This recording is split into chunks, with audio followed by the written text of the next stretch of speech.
Arkadaşlar bizim mahalleyi su bastı. Bizim mahalleyi su bastı arkadaşlar.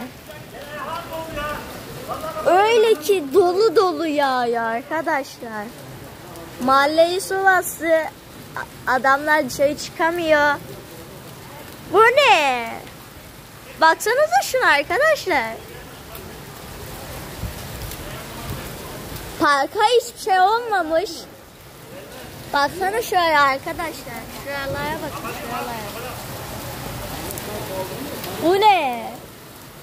Havada yağıyor, yağacak arkadaşlar, yani çok hava var.